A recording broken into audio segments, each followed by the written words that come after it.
I was born in Hayes, but then we lived out of the state until we didn't come back and live in Kansas and Hoisington until I was an 8th grader in junior high.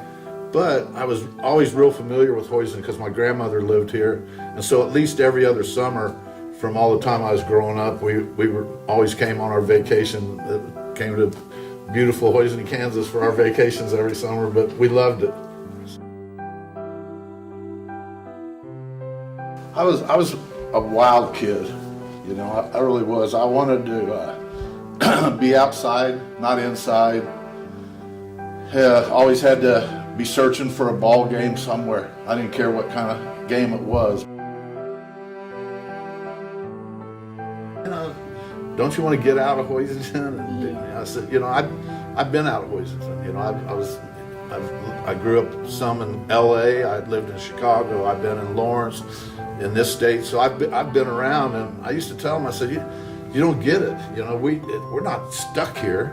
We're here because we want to be here. Through high school, I played football, basketball, and track. Had pretty good success in all of them. Was built more for football.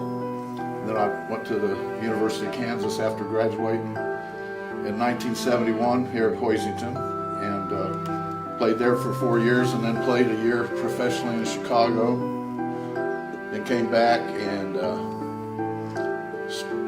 went to work for the railroad in 1976 and worked for 38 years with them. I started out at Council Grove, Kansas, before we transferred back to Hoisington in 1978.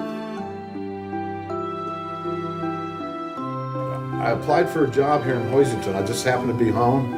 We were living in Lawrence, and my mother, I had just finished playing football in Chicago, and she was saying, you know, why don't you go down and apply for a job? Why don't you go down and apply? She stayed on me enough while I was here. I said, okay, I'll go down there. So I went down, applied for a job. Well, they said they weren't hiring anybody, but 3 or 4 days later, they called me and said, would you want to be a brakeman? And I said, sure. And I got off the phone, and DJ asked me, she said, I said, well, I took a job. She said, what as? I said, brakeman. She said, what does he do? I said, I have no idea. You know, so I didn't have really any idea what I was getting into, but it was not in Hoisington. It was in Council Grove, Kansas, is where I started out on the railroad, and we were there from September of '76, I think, to late in the year of '78, and we moved back here then in '78, and I worked out of here, and we ran on the Missouri Pacific lines. We ran from Hoisington to Horace, going out west, out by Tribune, 175 miles out there. You know, so I had never really had a job where I worked in the yard. You know, there's yard jobs, but we didn't have many yard jobs here in Hoisington. A couple, but I started out as a brakeman, and you were promoted to conductor after 2 years of service, and so I was just scheduled to be promoted to a conductor, and I decided to take a job as an engineer instead.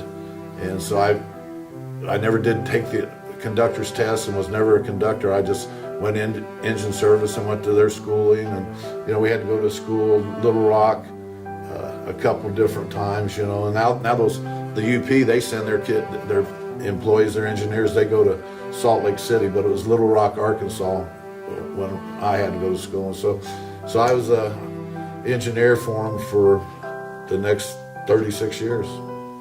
Well, actually the engineer made more money. So I figured if I was going to be on that train, I might as well be making as much money as I could, you know. That's primarily what it was. And it was kind of neat, you know, to run those locomotives, you know. I mean, to become a skilled engineer, it takes a lot of time, you know, and because it's not like you're just driving a car up and down Main Street, you know. We would pull those coal trains, and they would be anywhere from 12 to 15,000 tons.